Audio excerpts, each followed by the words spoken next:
Well, as Stephen Covey says, to know and not to do is not to know. That's true. To understand and not to do is not to understand. And as Buckaroo Banzai says, wherever you go, there you are. Yeah, wasn't that Yogi Berra? You're listening to Business Lunch with Roland Frasier. This is your seat at the table. Welcome to the show. Now, if you want to become a better connector while working on adding more value to the world, this is your episode. We have marketer and world-renowned connector Joe Polish as our guest. Joe is the founder of Piranha Marketing, Genius Network, Genius X, and the non-profit organization Genius Recovery Foundation. Please do share this episode with your business-minded friends and hit the subscribe button. So, without further ado, let's get stuck in. So, welcome everybody to Business Lunch. I'm very excited to be here in Arizona with my guest, Joe Polish. Well, Joe, thank you to the show. Yeah, did you see how I was putting my phone away there? I did. Right when we were I thought starting you were to talk? like that frantic text message. Yeah, it's like, oh, we're on. Please come like get me in a half an hour. It's like a live news station. I got to get prepared. Okay. Yeah, I just so people who don't know you, there are 4 or 5 still in the world. Right. Tell us a little bit about what's the Joe Polish overview, kind of where you are, what you do now. You've got Genius Network, all kinds of fun things, just to give people an overview. Well, I'm a guy who's been in the entrepreneurial world since probably when I was a teenager, because I was doing all kinds of crazy stuff from cutting lawns to painting curves, and this is all before the internet. Mm-hmm. Tomorrow will be my 52nd birthday, which is crazy. Pre-birthday, congratulations. Yeah. Nice. So hopefully during this episode you can give me some sort of gift or something, because now I've publicly sort of put you out to see. I have to go through the list of things that you won't have. So I even was trying with celery last night. You're like, nope, can't do that. Yeah. So I'm aware. I'll get you a kale cake. So yeah, my entrepreneurial venture into adulthood started as a carpet cleaner. So I was a dead broke carpet cleaner living off credit cards is sort of my story. And not sort of, it is my story. And I learned marketing because I needed to survive. And so I started studying direct response marketing, learned about how to effectively write offers, and studied sales copy and started writing sales copy and learning how to do advertising. And I ended up building up that small business. And then I fell in love with marketing and started to just fantasize of what would it be like to actually teach this to other people after I got out of debt and turned this small business around and had a successful small company. I was like, wow, it would be so cool to do marketing all the time. So I ended up selling that company, and I went into full-time and teaching carpet and upholstery cleaners. This is started in 1995. Okay. And I built the largest training organization in the world for professional carpet and upholstery cleaners and people in fire and flood restoration. That ended up leading to all kinds of different service businesses that started using my methods and processes. And in 1998, I started running groups and masterminds, first starting over the phone. We would do group conference calls. They weren't called teleseminars or live casts or webinars back then because none of that existed, right? But we did a lot of conference calls and big group calls. And I just saw how having the marketing strategies that I taught was one thing, but having the human interaction and getting the emphasis of all the different minds together, speaking to each other, how it just amplified. Whole different story. Yeah, the understanding, that sort of thing. And I was always a niche marketer, though, for the first 10 years of my business, because I first learned marketing in 1992. I started the company in 1994, but in 1995, I officially had this full-blown, I was in the marketing business. And so for like 10 years, I did just all niche. I licensed my stuff to home remodelers, printers, painters, florists, jewelers. You verticalized. Vertical markets, right? Yeah. And so millions of dollars of my marketing materials were being sold to different industries and different niches. And what I always tell people is I had to figure out how to successfully sell something nobody wants to buy, which is carpet cleaning. Mm-hmm. And if you have to learn in that environment, you get pretty good at it. So that's what I did. And then, in 2004, through a company back then called Nightingale Conant, I did my first general marketing program, and it became Piranha Marketing, the 7 success multiplying factors to dominate any market that you enter. Nice. And it was the #1 selling marketing program at Nightingale Conant, I think, in their history. I bought it. I remember it. Yeah, it was great. It was great. So we sold a lot of those. That helped a ton of people. And they still sell it on Audible today. Nice. I still have people that are like, Is it really? I should listen to it again. Oh, it's funny. Like, I mean, it's Is it your voice? Yeah. Yeah? So it's still the same recording? Yeah, me and Tim Poulsen. That's pretty cool. And who I was my co-host on it, and he's worked with me for over 20 years now. And basically, it opened up a whole new realm, and so I started doing, I had clients like Bill Phillips years ago who wrote a book called Body for Life, and I learned about physique transformation contests, and then I created these entrepreneurial business contests where for a decade, I gave away cars for people that could better their best. I created this whole concept called Better Your Best contest. Nice. And then I taught it to quite a few people, people like a woman named Robin Robbins, who's the top marketer in the IT industry. It's been one of the biggest things that she's done to build and grow her business, and she's super sharp. And yeah, just a bunch of people. And I started doing that. But the real core thing, though, is I connect people. I connect people with ideas.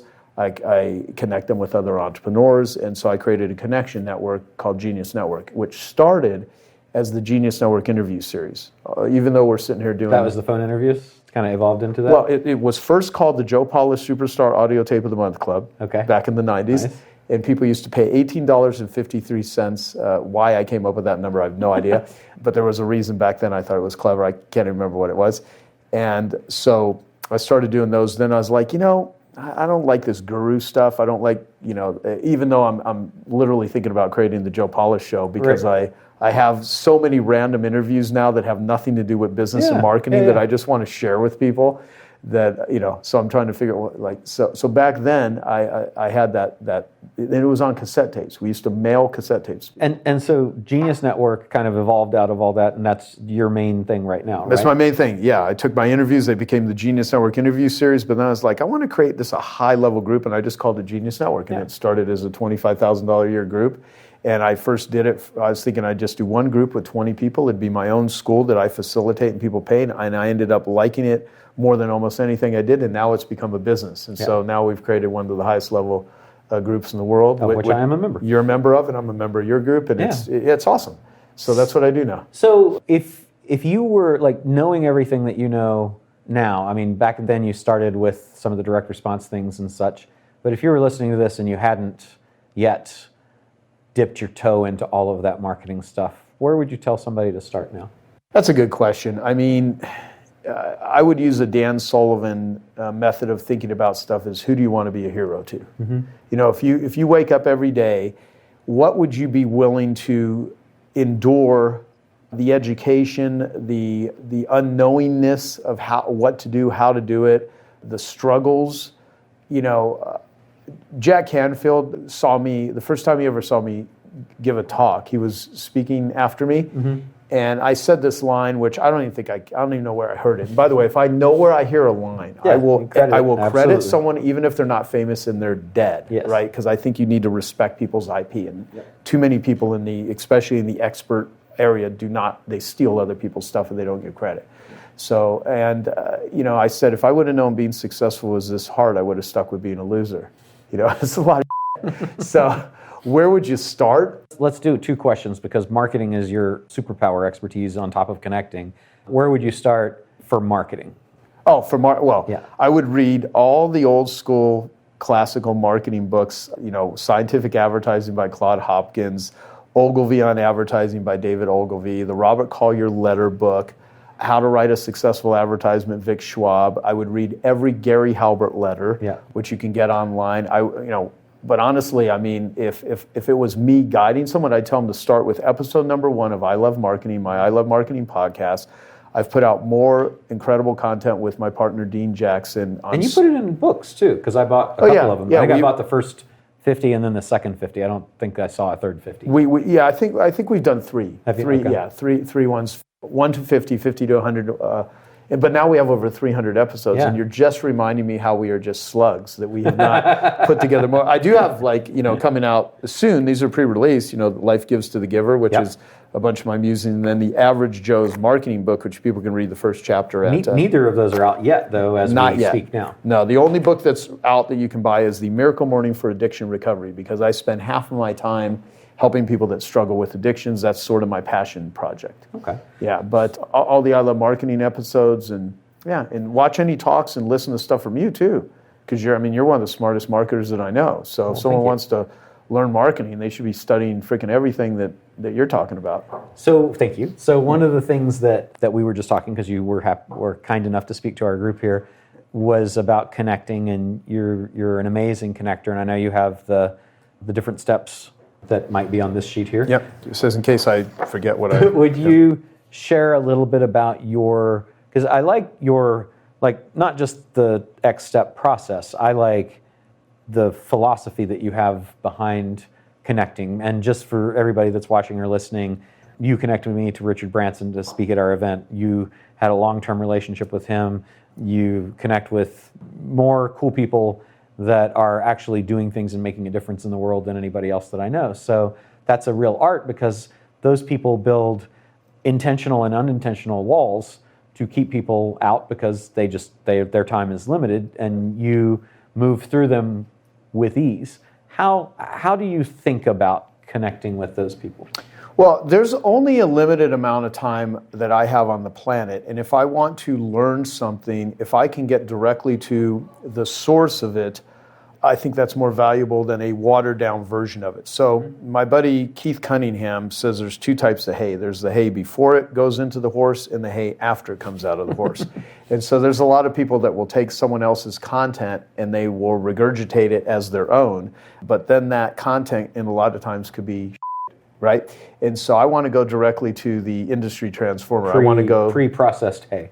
Exactly. Yeah. I want to go right to the source. And so when it comes to, I just have a massive curiosity. If people are not really curious, I don't know if they'd be willing to do the type of work that I'm willing to do, or actually care enough about it. And I actually I care. You know? I mean, I care a lot about certain things, and my filter is something I learned from one of my, Genius Network members in the past, Mike Aguilera, who runs a, real successful coaching group for service businesses, and runs a real, very large and successful, kind of HVAC business. And I was having a conversation with him on our podcast about how do you decide what books to read, and all the stuff. There's so much stuff out there. What do you listen to? What do you read? It is hard, because there is an endless array of it. Constant, and you can't keep up with even 1/100th of it if you're a person that puts yourself out into the world, right? So he's I want to read all of it. That's the problem. Right. I talk about my wife with this all the time. Is there are times when I just can't get enough input. Yes. Like I'm desperate for more input, and I can't consume it fast enough, and I can't process it and internalize it, and it's crazy, because you could never keep up with everything.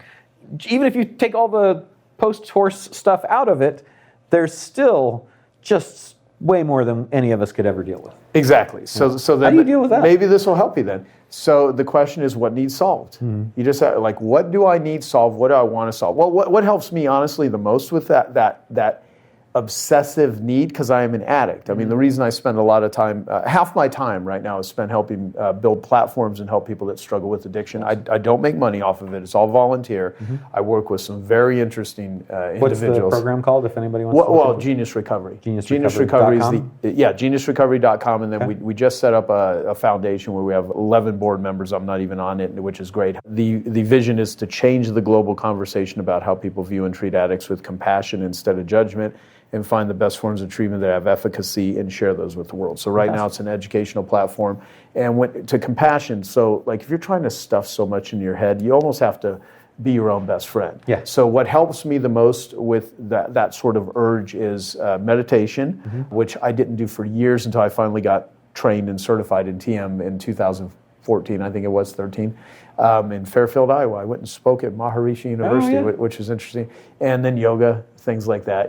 Practices that get me, because the issues are in the tissues. And there's a lot of anxiety, like people that are listening to every podcast at 4 times speed. And, I mean, honestly, there's, Derek Sivers. I don't know. Okay, Derek Sivers, he's the founder of CD Baby. Okay. He has this great line where he says, saying yes to less is the way out. So being able to say yes to less stuff, there's a certain peace that comes with it. So it's not even what you read, it's kind of how you engage with it. I'm all for education, clearly. I mean, we both are. We wouldn't be speaking and putting stuff out there. And me and you are two of the biggest consumers of this stuff. Right, you have to be, right? Yes. Yeah, and it's awesome. It's just a lot of people really torture themselves with it. Yeah. And so I find it's the curious, right? I'm infinitely curious. And so I want to know, without trying to solve anything, because I can solve it by knowing. Well, I'm referring to the solve thing as it relates to business stuff. Yeah, okay, so if you're reading or listening for just pure enjoyment, I mean, I'll tell you, a lot of my time is spent with no sound, no music, no audio books, like just no noise. Yeah. Because I'm people that fight a lot of fires are usually arsonists, right? So there's a arsonistic tendency that I have, and I've had to really look at like, oh God, do I really need all of that stuff? But I'll tell you though, there's you have to sift through a lot of in order to get to the diamonds. And as you know, I mean, you've probably spent, I gotta imagine it's in the hundreds of thousands, maybe in the million range on a lot of stuff. And through all of it, there was a handful of things that were infinitely greater than the others. What I have to focus on with working with very successful, I mean, almost all my clients are running multi-million-dollar businesses, right? And most of these individuals are smart enough where they can sit down with a napkin in a coffee shop by themselves and come up with better ideas than what they may get at most seminars. I agree 100%. So if you're... I can't even go to them anymore. I mean, and that's not an arrogance of I know everything. It's not for me anymore. I got to the point where I would go, but now I can't even sit in the back of the room. It's just and it's all free now because we know lots of people. Yeah. But it's really funny because that's not where the big breakthroughs come from. The big breakthroughs for me come from the dinner we had last night with Jim and you and me talking, and we each have the things that we're working on, and we get the chance to truly connect. Yeah. Which goes back to the whole thing is that information comes disconnected. Right. It's not connected to the person who's delivering it to you, even though I like how organized it is. Like I like reading Henry Ford's autobiography more than I think I would have liked hanging out with Henry Ford trying to figure out what was important to him, because he took the time to say. Right. But those meetings, I think, that connectivity is crucial, and so that content without the connectivity is less valuable these days. You get a base, and when you have that base, like you said, reading all the old classics, once you have that base, you don't need to hear it repackaged 47 different ways by people who didn't think of any of it, right? Well, I think a lot of people interact with information like in the old days when there were encyclopedias and no internet, and people would have an encyclopedia in their house to give the illusion that they're actually smart, or they have a chessboard that they don't play chess. Or the New Yorker magazine on the table that you don't ever read. Exactly. And I think a lot of times people confuse activity with accomplishment. Yes. They confuse being busy with they're actually doing something. And what you said, the way I'm interpreting this, is my preferred way of learning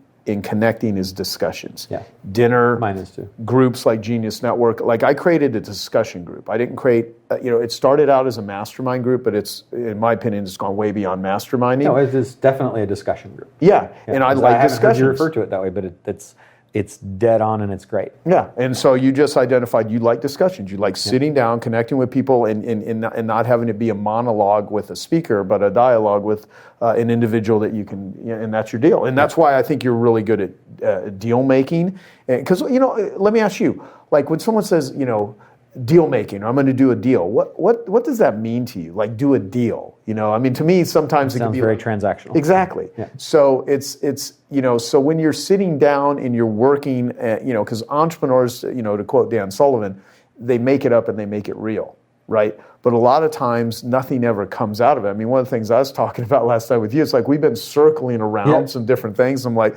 okay, let's land this plane, and it's your fault. No, I'm kidding. Absolutely. I'm known for that. I never say, what's the next action step? Yeah, tried to get Roland to just, he can't decide. No, I'm totally kidding. So, no, but, it's just making it up and making it real, but also knowing, do you really want to do it? Because one of the challenges with being a salesperson is you can sell yourself into all kinds of messes. Yes. For very successful people, success traps are harder to get out of than failure traps. Yeah, I You know, agree. because you're making money, Yeah. and you have all this fame, and you have all this notoriety, and you're like, and you hate your life. Yeah. And you're like, but I can't stop the spigot because I bought the big house and the planes, and that's why I'll tell you, like right now, one of the things that is really helping me a lot is a combination of minimalism. There's this great book. Decluttering. Well, Marie Kondo is, does this spark joy with her, The Life-Changing Magic of Tidying Up? That's an organization book, right? Yeah. But a minimalist book is not how do you organize stuff, how do you get rid of, how do you live, not get rid of it, but what's the essentials? How do you break it down to just the essentials? And if you can get there with your consumptions of information, the relationships that you have, you only need a few tools in your toolbox in order to really kick ass. And the rest should all be action. Yeah. Yeah. Yeah. If you want to make change. Yeah. Make change. Right? Exactly. So just to go through your things, since you happen to have them here in front of you. And we don't have to. I just have to. I would actually like to. This is how you connect with folks. I get hung up on it just because they're the only two names that are coming in right now, but it's probably the first one you did and the most recent. But along the way, just so people know, because and it's because I am woefully unprepared to say the litany of them, but you connected with Richard Branson, you connected with Chip Wilson of founding Lululemon fame, and can you rattle off a few of the... if you're talking billionaires, John Mackey, John Paul DeJoria, people like my friends... Patron Tequila and Paul Mitchell. Yeah, founder of Whole Foods, of course, John. And it's funny, I've one, Genius Network member who's a billionaire who has, I can't mention his name, he has three people who their jobs are to keep him out of the media. Mm-hmm. And if any media shows up of him online, their doc is paid. That's funny. And their doc is paid? Their pay is doc. Their pay is I know what doc. you meant. Yeah, glad you did, because if you wouldn't have corrected, it's like, what the hell is he talking about? And so it's kind of interesting. And here's the thing, though, the people that are, like Richard Branson is an example. Yep. Richard is who you've interviewed on stage, right? Thanks to you. You introduced me. Yeah. At TNC, he's an intuitive entrepreneur. He doesn't really know how to explain what he does. I think he's had to force himself to say some lines because people expect, how did you do it, right? Yeah. And you ask him, how do you have successful? You build a team. How do you train It's a really good description that I haven't heard used before. I like that, intuitive entrepreneur. Yeah. But they can't explain it. They get it. They can do it, but... Right. But how they actually now and see, so there are a lot of people that are reporters of success, but they aren't successful, which would account for most speakers. Right. Agreed. Right. Yes. But that's not bad. No. Because they convey the message. Exactly. Yeah. So I've interviewed over 900 people. It goes every category that I could possibly think of. And is this the distillation of all of that plus all the connections, where the magic rapport formula came from? Well, think of it this way. So we're having a conversation right now. We're talking. You're asking me questions. I can ask you questions. Questions are more important than answers. Mm-hmm. Okay. And now, certainly, if you need where's the fire exit, you don't need a question. You asked one. You just need to know where the hell the fire exit are. When it comes to learning and discovering stuff, though, it's like Keith Cunningham, my buddy Keith Cunningham, who wrote a phenomenal book called The Road Less Stupid, which everyone should buy. He's the one that had the two types of hay I said earlier.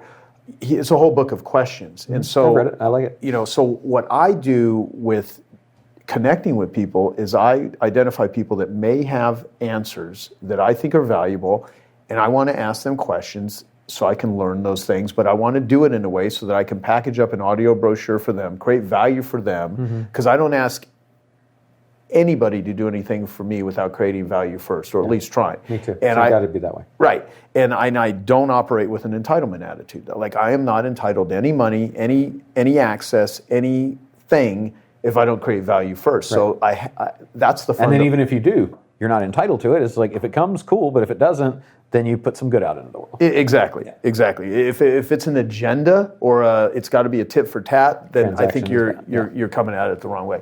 So I record my research. Mm-hmm. So I'm always researching. I'm always trying to figure stuff out. And right now, you can look at this as you're recording research, right? If you're going to interview somebody. Yeah. So I just seek those people out, and I want industry transformers. I'm really fascinated by people that are the very best in the world or can be the best in the world at what it is they do. And not only do I want to get to know those people, I actually want to put them together, and I actually would like to have most of them pay me money. Yeah. Not me money, but the thing that I'm doing. Like Genius Network, I don't want Genius Network to be known for Joe Polish. I wanted to be known for the people that are in the group, because there are people in the group that are more successful financially than me in some areas, some not, more capable in all kinds of areas. I mean, there's all kinds of mad skills that you have that I know nothing about, right? Now, if I try to listen to Roland and then go and say, let me teach you about how to exit a company because I watched a video of you or interviewed you or whatever, first off, that's the hay going through the horse, right? Like, I'd rather just, let's have Roland talk about this. That's where the interview comes in. That's where the speech comes in. And so, the people like Branson and, like Chip Wilson because I talked earlier about how I met Branson. I literally paid. I funded, which I always say. Pay channel of access. That's the best way to reach anybody. Yeah, it's like someone's like, I have a multi-level company, which I'm not a giant multi-level company fan or anything, even though, a lot of people make money with it. They'll be like, well, I want to get this chiropractor to pitch my stuff. I need a meeting with him. It's like, get an adjustment. Yeah. Literally go pay. You can have a conversation while you're getting the adjustment. Yeah. Buy something from somebody, right? And so if you don't have the money, use time or energy, which I talked about earlier. But let's take Chip Wilson. So Chip Wilson, the reason I wanted to meet Chip is, for one, about 80% of all the clothes I wear, this guy started the company, most people don't know he owns about 10 different clothing companies. I mean, he's guy's worth $5 or $6 billion right now, and 25% of his portfolio is in real estate, actually. And if you ever read his book, which is Little Black Stretchy Pants, which I think is being renamed and re-released now, right? Well, we've been talking about it. I'd like to help him with that, because it's a great book. And if you read the book, you'll realize this guy literally transformed the way people wear clothes. That book, read with Shoe Dog by Phil Knight from Nike, which I've not read yet. I've heard is amazing. That reading them together is so great, because their journeys are very similar and the results are very different of what happened. Interesting. And a lot of it had to do with either the advice they received or the advice they were willing to hear. I don't know which it is. Right. But it's really reading those one right after the other, or even simultaneously if you're a channel changer like I am. Right. It is very enlightening. Yes. Yeah. That's funny, channel changers. I walked into a 12-step bookstore, where they sell books for people in addiction recovery years ago. And I say to the lady at the front of it, like jokingly, I say, do you have any books for people that have an addiction to buying books? And she's like, oh yeah, as a matter of fact, we do. And she starts walking. And I'm like, so I start following her, and she's walking through different shelves. And this is several years ago. I think unfortunately they're not in business anymore. It was this one in Phoenix, because Amazon kills everybody, right? Yeah. And so she goes and finds this book at a bottom shelf. And it's called something like Biblioholism, and awesome. It's it's something like the act of consuming, purchasing, reading large quantities of books. So I'm not saying it right. I'm totally pretty daggone good to me. And I look at the back, and it says, if you have the condition of buying and consuming more books than you could ever read, then you suffer from a condition that many people suffer from, and your problem can be solved. All you need is one more book. And I was like, this is great. And I thought it was like a joke. Yeah. And it's a serious book on consumption of information. Maybe the last book you ever read. Yeah, and those of you that are listening to this podcast, I know you subscribe to 4 million of them. All you need is my podcast. You just need to type in Joe Polish, and your life will be complete. But you have multiple podcasts, so that's going to be hard for them. Yeah, well, that's why I said my podcast. That's what I was trying to there's an S on not there. just that one. Kind of slip that in there. Well, here, I think I did at least. I could have screwed it up. Let's go through this and let's talk about how do we connect to all these brilliant people. All right, well, so first off, the way this came about was do you know Fabienne Fredrickson? Yes. Not I don't even know where she lives now. I mean, her and her husband were moving, I think they lived in Europe, and then they moved back. I don't even know where they're at right now, but she's great. So years ago, she wanted to interview me about connecting, because back then, this is this is at least 12 years ago. Mm-hmm. She wanted to do an interview with me in about, maybe it was 10 years ago, I don't know. But she said, you're really good at connecting with people, and can I ask you some questions? So she just asked me a bunch of questions, and I went through the whole thing. And at the end of it, she's like, I've summarized what I want to call what it is you do. And I'm going to call it the Magic Rapport Formula. And then she said, everything that you just said, here's what you do. And it was incredibly accurate. That's awesome. And so she was able to take what it is I was doing and give some definitions to it. Because every time I'm talking, you're always trying to get me on track, right? Because I'm like ADD and distractible and that sort of stuff, which, by the way, I agree with my buddy Gabor Mate that says ADD is a response to trauma. So people that are really distractible, and really always working on a lot of stuff. I don't actually perceive you as distractible or distracted, even if that's how it really is. I think that you know a whole lot about a lot of things and have opinions about a lot of things, and so each thing that we talk about, I always go back to attorneys and depositions. You would be a dream and a nightmare in a deposition because you would be off on so many things because everything that you talk about leads you to more thoughts that you have about that and taps more knowledge that you have about that. And so you share that, but you do circle back around. The only thing that stinks is that we always have a limited amount of time, right? But I think I don't think that's distract. I think that's just it's like the World Wide Web. You clicked on addiction, and then you clicked on the link for addiction, and then there was 17 links in the thing that you were reading, and you go, so you can end up anywhere. Right. Which is kind of cool. That's a beautiful journey of conversation. That's how I look at it. Yeah, people either love that or hate that about me, I think. Yeah. That's true. Yeah. So, well, it's interesting. Like I've done so much work on myself too. I think the distractibility, I've worked through a lot of trauma. But you have a lot to share, is the thing. Is you just want to give because you are a giving person. Right? I do. There's a book that says that, right? Yeah, life gives to the giver. We're going to have that set up on joesfreebook.com. Okay. And I'm really working through, I don't want to do what a lot of my marketing friends do is it's a free book, but you pay shipping and handling, and look, I'm not saying this is I was going to try like a free with payment kind of plan. Free with payment? Yeah, free with payment. What do you think? It's like... the look on your face, I'm like, oh, okay, what? Like, I couldn't tell if you were joking. Well, so here's the thing. Like, I genuinely want to give my book away. If you can't pay if you want the physical copy, you can pay for shipping and handling. Yes, we can opt you in and we can tell you other stuff, but I don't want to do this sneaky let's figure out how to turn the free book into $4 million, right? Sure. Not that there's look, if you have valuable stuff, by all means, sell it. It's just not your thing on this one particular project. So. As it goes to this magic... You know what you could do is you could do a thing where people could sponsor a book. Yes. Like let people, maybe somebody gets the book and pays, the cost to get it to them, and then let them sponsor people who don't have the money. That's a good idea. Or even sponsor people that's struggling with addiction. Yeah. I'm going to take that one. Would you like to be the first sponsor of my book? I would love to. How much would you like to sponsor at this moment? We'll negotiate that a little bit later. Okay. No, I would. No, it's a great idea, actually. I'm pondering that. Yeah, that's awesome. I will license you that idea for $10,000, and then I will sponsor $10,017. That is great. All right, where were we? What the hell were we talking about? You were going to go through your list. Okay, so the magic rapport formula. What number are we on? I think we're on 1. Yeah, well, let's start in reverse. No. So, the magic rapport formula, these are 9 ways to become a better networker, a connector. Wait a minute, my throat's kind of constricted. Is it? Yeah. I told Roland before this that if you drink ice water when you're speaking, it constricts the throat. See, and that's because you get ice water. I can't even breathe right now, right? So I learned that from Joe Weldon. Yeah. Who was one of the original founders of National Speakers Association.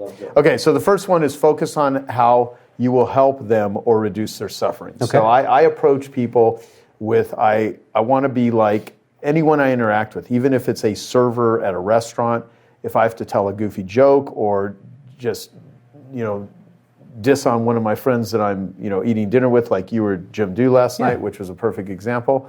Jim is always a great, person just because he deserves it. I mean, he's genuinely... He's earned it. Right, exactly. He's terrible. Awesome. We love Jim. Yeah, he's great, but he's not funny. He thinks he's funny, but he's not. Yeah, so anyway.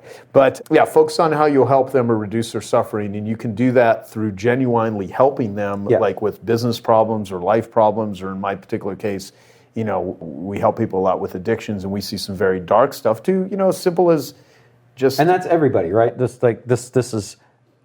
is you connect intentionally with people that you say, I want to meet Chip because I can help him with something or whatever. But you also do this just with everybody that you meet. I try. Yeah, I try. I do too. I think it's important. Yeah, I mean, Human to human, that's the best way to be. And Chip, just to come back to that, I met Chip at TED a couple of years ago. Talked with him, for a short while. I know a good deal about his background, and I've been wearing his clothes for 10 years. And at the last, and then 2 years later, while I sent him a message on the app and say, hey, would you like to do an interview? I showed him other interviews that I've done with other successful people that I know he likes. Right, nice. And I think I sent him an interview with Peter Diamandis, and he's, he likes Peter. And I sent him an interview I did with Tony Robbins, and things like that. And said, hey, I'd like to do an interview. Here's some examples of ones that I've done. And would you like to do one? And he's like, that's something everybody that's listening should definitely think about, right? Yeah. Well, take what's the best demonstration of what you've done when you're asking someone, I'd like to do this with you and like to create something like this for you. It makes it a lot easier. And then layer on top of that you did it with people that they like. Exactly. Which is kind of cool. And I found out. So you could intentionally work your way up to that if you don't know Tony Robbins and other people. For people that are listening, they could, if they wanted to get to know somebody, they could basically, like you mentioned, with, I think it was Branson that you interviewed the lady that ran Virgin Unite. That ran Virgin Unite, which was his charity, to kind of work your way up, right? Yeah. I mean, not that you were stepping on her to get there, but that you just said, hey, if I interview the people around him, I'll get more knowledge on how I can be more helpful to them, and then... Well, let me tell you this. I actually wouldn't have wanted to interview Richard first because I wanted some foundational understanding of what she was conveying about the Virgin Unite beforehand. So even if it would have said, yeah, I'd like to do an interview with Branson, I still would have gone, with one of his key people. That's a good thing for people to hear, though, because I love the idea of, here's this person, you have a reason to want to meet them, you say, let's do the interview, which is always great for anybody that's listening or watching, right? And then you say, okay, let me show you examples of my interviews so you can see I'm not an ambush journalist, etc. Right. And then you say, not only that, I'll give you interviews that I've done with people who I know that you know, like, and trust. Yeah. And then if you can't get those people to start with, you could go back even another step and say, who are the people that would be foundational to allow me to interview Tony Robbins or whoever else it was? Right. That's kind of a cool stepping plan, I think. Well, here's what's cool. So Chip watched my interviews that I sent him. And on top of that, before I actually interviewed him, I got on the phone and talked with him about what was important to him, what are some of the things, what about his book. I talked about his book, how much I liked it. And I do too. It's a great book. Yeah, and then I sent him Devane Patel, one of my Genius Network members. I found this out after I saw the movie. Someone anonymously funded a movie on my life called Connected the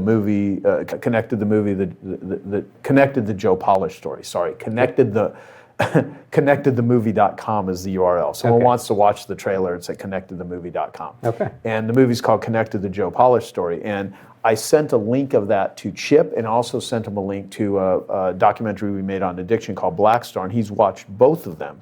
And before we even did the interview, the guy watched a whole, 2 documentaries. Pretty great. One that someone put together on me and another one that I put together. And so he had a whole context about what was important to me. And I also knew that Chip had sent literally thousands of employees to Landmark Forum, right?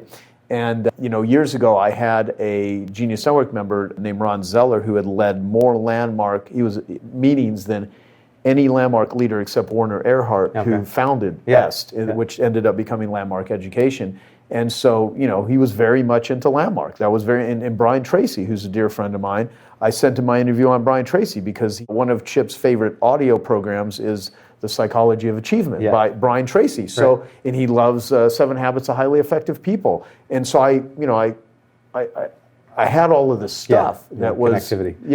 And so anyway, so focus on how you will help them and reduce their suffering. And so reducing their suffering sometimes gets misunderstood or not understood at all if you're dealing with a narcissist that doesn't have any empathy. So if you're an empathic person, then you care about others. You actually want to reduce their suffering, and some people just don't have that chip. And so I have that chip in droves. I mean, it's one of the reasons I do, I just hate seeing people in pain. And so if I can reduce human suffering, I can. I've not figured out, I'd love to hear your take on this, but more than anything with what I do with Genius Network, I want to reduce human suffering. What I do with Genius Recovery, I want to reduce human suffering. I just have not figured out the best way to market that to entrepreneurs. So I sell people what they want, more clients, more business, more marketing, but I try to give them what they need. Spoonful of sugar, nothing wrong with that at all. Yeah, so it's like the way you package it. So that's the first. Second is invest time, money, and energy on relationships. I realize a lot of people, when they're building a business, they don't have like money, right? They're trying to figure out how to do it, but you do have time and you do have energy. And people say time is money, which maybe relationships are money. When you wake up and there's your phone or an alarm clock or whatever, and you turn it on or off, piles of money don't show up. I mean, money comes from the development of relationships, people that you hire, people that you work with, the value you create in the world. You create more value, you're going to get more money. So invest those things like we talked about earlier. If you want to meet someone, maybe just hire them, right? And if you don't have that, then do the other things like create value, and spend. You want to meet anybody. If they're well known, they're going to have a Wikipedia page. At least read that, right? And then delve into their. You can make it happen if you want it. You just have to make a study of it instead of saying, "Gosh, I wish I could." Hope is not a strategy, right? Exactly. Hope is not a strategy, and I invented that. I heard TM. Who actually said that? Do you know? Is it Drucker or? I'm trying to think where I first read who said that. You might be right. If only there were a way that we could find out. This thing called the internet. What the hell did people do 25 years ago? They steal everyone's shit. Here's what's amazing too, like all these clowns that steal everybody's content, and it's sort of a soft spot for me because I have people right now that steal my stuff, and I want people to utilize my stuff. I just don't want them to take it and call it their own. Look, I give my content away for free on the internet to go and use in the business. Don't slap my trademarked stuff and put your name on it and write yourself as the author. That's not a good thing. That's what I'm referring to. So, hope is not a strategy.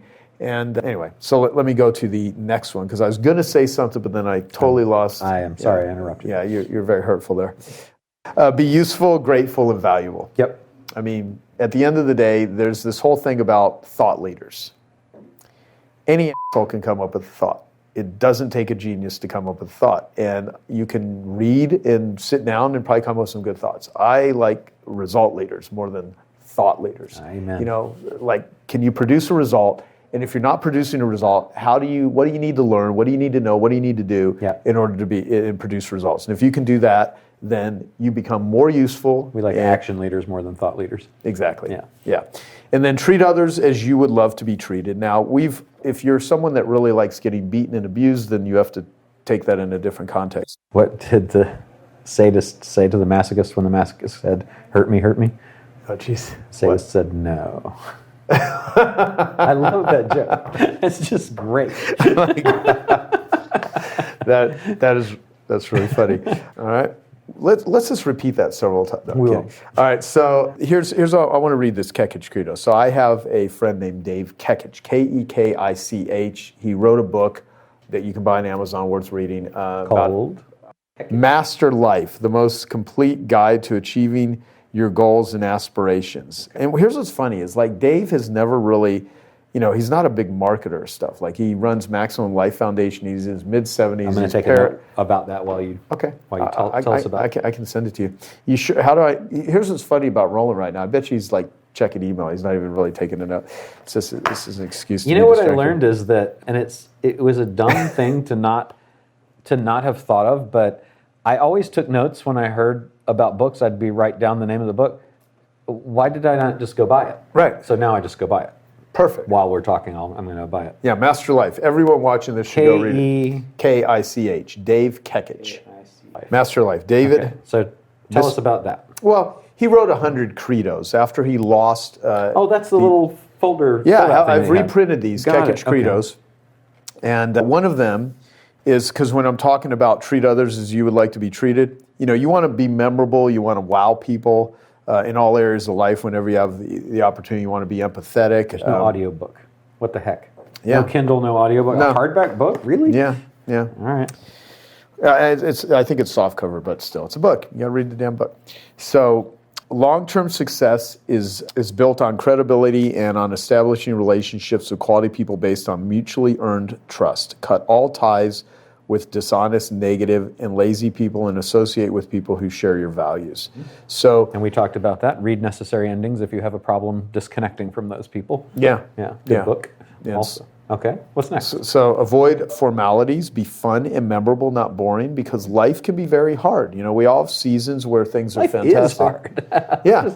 Call that. There's no can be to it. What's that? The road, not the road less stupid, but the road less traveled. Yeah, Scott Peck. Yeah, he. It starts out with life is difficult, right? Not all the time, but life is certainly difficult. And if you can add some sunshine to people's lives, I mean, you never realize just how on the brink someone can be, and the shit that I've seen in addiction recovery, and the suicides and the overdose and the I'll never deaths. forget, there was a guy at our clubhouse, our country club, right? And the only people, this was in the tennis center, and the only people in the room were my wife and me and our son, the lady behind the bar, and a gentleman that walked in and sat down, and he was on his phone and being really loud and kind of disrespectful. And he turned around and looked at us, because we were kind of like, what are you doing? And then he turned back around and he finished his drink and he went to his house and he went in his garage and blew his head off with a shotgun. Wow. And that was, so we were among the last couple people that he ever saw. You never know. Right. That was a... Yeah, that's a Wow. massive shock. Yeah. Yeah, it's terrible. Yeah, and on one thing, just being funny and being pleasant and being, you're either in communication with someone or you're trying to escape. Human beings are either connected, like if you're doing an event right now, right? And you'll have like a dinner with everyone, and everyone will come up to you, and Deanna, who's running this, you're not doing, you're just like the dancing bear here, right? She's running boss. it. And you'll go up to people. You try to help them. They'll check in. You go and talk to them, and you're either in communication with someone or you're trying to escape. Right. And when I would go to events, I'm like introverted. I'm an introvert who forced myself to go out and meet people, because I realized, as uncomfortable as it is, if I don't go and talk to people, nothing's going to happen in my life. But I don't like cocktail parties. It makes me incredibly uncomfortable, and no one knows it. But I try to feed off energy, and I will breathe. Yoga's helped me a lot. Breathing, just feeling comfortable, and when I am not overwhelmed, then it's much easier for me to go and engage and interact. But when I'm pressed, or I'm feeling like so many obligations, I'm just disconnected. And even if someone is sharing something really awesome with me, if I'm not connected with myself, I can't connect with other people. But I always watch people. You're either in communication or you're trying to escape. But what I've paid attention to is, when I'm trying to escape, is it because of me and something where I'm thinking about something else, and in this day and age, if you're running a company, you're never going to close all the loops. There's this fantasy that, we're going to be caught up. Good luck. You either need to check out of this world, right? Depending. I mean, You can't ever do it all. Yeah, I mean, we have a systemic problem. We have a cultural ADD. It's not just individuals now. I mean, every social media company hires attention engineers whose job is to develop the technology to sap their attention. And so when I'm thinking about people that are trying to escape, or I'm watching them, I try to think, is it me? Is it them? What's going on? And it's actually helped me really know how to gauge how far I go into it and pull away. I used to go to events and I'd try to fit everything in. I'd try to stay up really late, and then I wouldn't get enough sleep at night. And I'm going to miss something. And you know what? If you're tired and exhausted, you're missing everything anyway. Yeah, you miss everything. Because you're trying to escape all the time. And so I want to... Plus you're experiencing it on 10, 20, 30% of what your full capacity to have experienced it is. Exactly. Yeah, so it's a diluted experience. It'd be better to have quality, full immersion, full engagement than partial. Exactly. Yeah. Exactly. No, that's right. So it is engagement. The word is engagement. So so avoid formalities, be fun and memorable, not boring. And here's the thing. I used to say, I don't know how anyone could ever be bored. There's so many books to read. There's so many movies. There's so many things to do. But then what I realize is entrepreneurs get bored all the time, because they burn out their receptors, and they're constantly doing more deals because they become pleasure deaf, which is the same as addicts. Yeah. There's a lot of addicts that are entrepreneurs. Yeah. I mean, many of the most driven people. But again, it's a subtitle of a book on workaholism, which is addiction, workaholism is a respectable addiction. And so if you burn out your receptors, you're always looking for more and more stimulation. And I used to like say, but I get bored all the time, right, as an entrepreneur. And when I'm overwhelmed, the one thing that brings instant relief to me is to add a new project to my plate. Yes. And what I learned about that is, and I'm always working through it because it's sneaky. I mean, it's sneaky. It's conditioning that's deep-seated. It's not an intellectual thing. It's a subconscious thing. And so what I've done, though, is I've become a lot more aware, and I pause now, and I really think about before I obligate myself to stuff. But anyway, so appreciate people. What I have as the action is people are doing the best they can with the resources they have. Appreciate people doing things in the world and working to provide services, businesses, energy, time, and great advances. Celebrate achievements. Acknowledge people and they will blossom. Be a fountain, not a drain. Nice. And there's a lot of people that are drains. Yes. They're very smart, but they're very negative. Call them energy vampires. Exactly. Yes. Yeah, they just are looking for someone they're like mosquitoes that just looking for blood. Energy vampires to me is right. Right.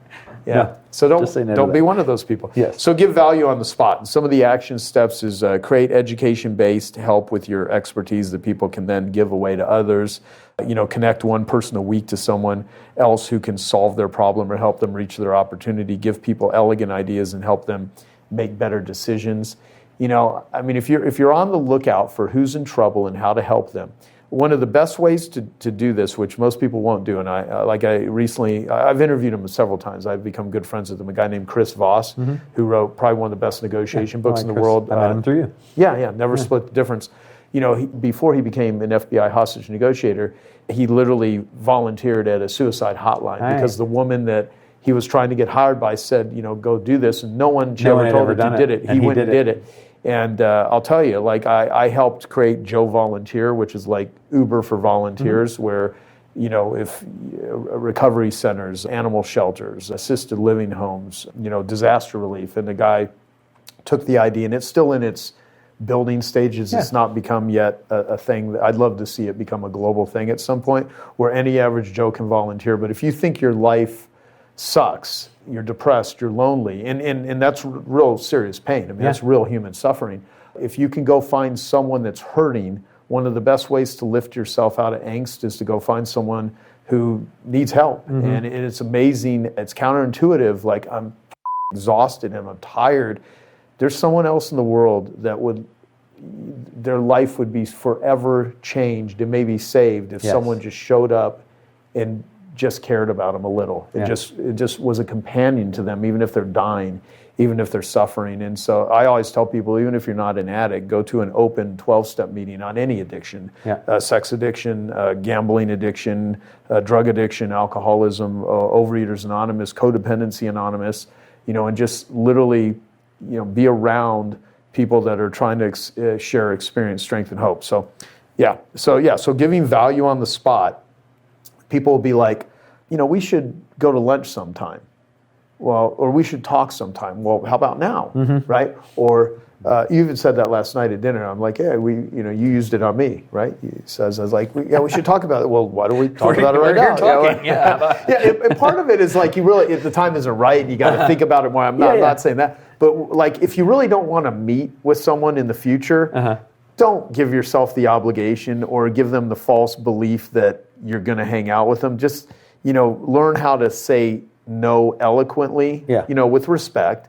Don't be a jerk. And a lot of people are just... I found not now is easy to say, and it's good for me because I don't feel like I'm missing out on anything, and it does not add anything to my plate. And maybe later, it might work. I don't know. But I don't need the finality of a no as my... unless I know it's a no. But like something, like even what we were talking about, it could be not now because we don't have time. And at the same time, so many people schedule meetings to talk about things they're going to do in the future. And it's just like, what if we just did it? Right. Like, what's going to be different? Yeah. What do I need to think about to actually do this? Let's just decide and take the action, right? Yeah, well, and the term decide, comes from the Latin term, homicide. It's to cut off. And so when you make a decision, it literally means you decide. And so you're killing off other options. Yes. That's what it means. Love that. For a violent individual like you. And so what else could I? So, and then number 9, get as close to in person as you can. So if you are just texting or you're just using email and they don't hear the tone of your voice, they don't hear enthusiasm or frustration or urgency or joy and all of the things that can be done, if you can show them your face and see facial expressions and smiles or disgust or all, because like everything that I say, you say, everyone says is either designed to attract or repel. And there are some situations you need to repel and there's others that you need to attract. And so it depends on what is going to be, the best thing for you. And So how do you do that? You shoot a lot of videos, do a lot of audios, send them to people, connect people. Here's one thing I'm trying to get a little bit better at, boundaried at. And there's this guy that I know who worked in the Senate for many years in D.C. years ago. And he said and I've never had this experience. I don't know these individuals, but I kind of get it in other realms of life because, I'm not a big political guy. And so he said there's a lot of people in the political world that have, there's lobbyists and people in Hollywood, and there's that too, in D.C. that they will get themselves into a mess and they will need to get help with this mess. And they will call someone like, I need some help with this thing. And someone will make a phone call and then solve their problem, and they'll call them up and say, okay, I made, call them 10 or 15 minutes later and say, all right, I made the phone call, send me $50,000. And the person will be like, you made a phone call, it took you 10 minutes, $50,000. That's the plumber what screw to turn. Exactly, thing, it's a different version. Yeah. He's like, well, it took me 10 minutes to make the phone call, but it took me 10 years to be able to make that phone call. Right. And I so freely just will give people sometimes relationships and stuff that they don't appreciate it. So what I'm doing is I love doing that. I mean, I love connecting people. I get joy out of it, right? It's just what I do. And at the same time, one of the things my buddy Martin Howie, years ago is the one that got me on this thinking, which I love the Zig Ziglar line, you can have anything you want in life if you help enough other people get what they want. Right. And Howard's the one that he's like, that's actually not true. You can help a lot of people get what they want, and they won't do anything for you, and some of them will take advantage of you. Yeah. And they'll steal from you. But that's okay. Yeah, well, I just think that's okay. Well, I'm not saying that you're ever going to be immune to not having those things happen. What I'm saying is, you want to just be thoughtful about, who you associate with. And what I've learned a lot from my friend, Dr. Ramani, she's a narcissist expert, Dr. Ramani Durvasula. She is awesome. She wrote Common this spelling. Yeah, exactly, for Indian people. So it's so funny. And I kept screwing up her name for a couple of months. It's so bad because I was calling her Ramani, and her real pronunciation is Ramani, and it was just messing me up when I had her at Genius Network for the first time. But she's amazing, and the whole thing, which I've heard a million times, but when someone shows you who they are, believe them the first time. Yeah. It's just. There's so much truth to that. It sounds so simple, but I swear, I watch people, you have an abusive spouse, they're disrespectful, if someone lies to you once, they'll lie to you 1,000 times. There's no such thing as a little theft or a little dishonesty. Yeah.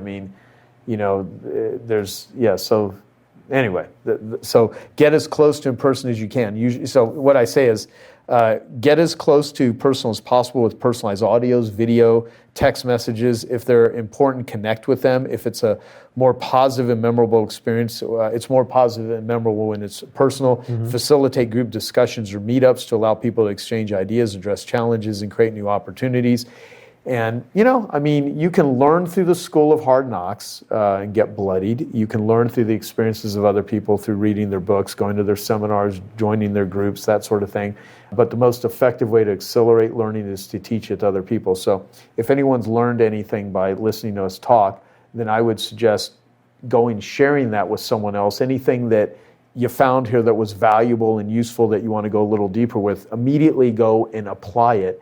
And your chances of you having added that to your skill and capability toolbox is greatly increased versus listening to something just to listen to it. That sort of thing. I love it. Yeah. And so we mentioned a few resources, but just so they're all here at the end, joepolish.com, joepolish.com. Yeah, is like kind nail of where polish. everything is. Yeah, that's where all the links to Genius Network, Genius Network everything. is the wonderful mastermind that you created. If you run a high-level, $1 million minimum a year business, and you want to be in an amazing discussion group with awesome entrepreneurs, it's it's the right who's. It's like the who, not how. There's a lot of who's there. And then I Love Marketing podcast. I Love Marketing podcast. And you have a couple other podcasts. Genius Network podcast. I have 10X Talk that I do with Dan Sullivan. If you just type in Joe Polish into any podcast thing, you'll be able to find the podcast. And do you have a preferred social way to connect? I don't like social media that much, which sounds ridiculous. But, Joe Polish on Facebook, Joe Polish on Instagram. Okay. I have a Twitter, but I hardly ever tweet. Right. I should. I should pay people to represent tweet now, them. just so you've done it. Yeah, I really, you got me thinking about it. I should. I love it. Well, thank you so much for coming. What didn't I share that I should have? I think it was perfect. I really do. I don't know. Perfect that's no. It's incomplete because there's more to share than there's time to share. But I think it was a perfect cross section of lots of different stuff within a framework of a very actionable thing. I think that's perfect. And when we did now, this is called business lunch, and there's no lunch. You had lunch earlier. Yeah, but this makes no sense to me. We're sitting here talking. There's no lunch. Lunch insinuates. I'm pretty sure these are edible. This looks like something you would eat. Yeah, to me it seems lunch would insinuate. There you can. These are actually these are plastic. For a minute I was like, this is real. I'm going to eat that thing. High fiber plastic, though. It is. Thank you. All right, everyone. See ya. You've been listening to Business Lunch with Roland Frasier. If you're enjoying the show, let us know by subscribing and leaving a review. And for more information, go to businesslunchpodcast.com. Thank you for listening.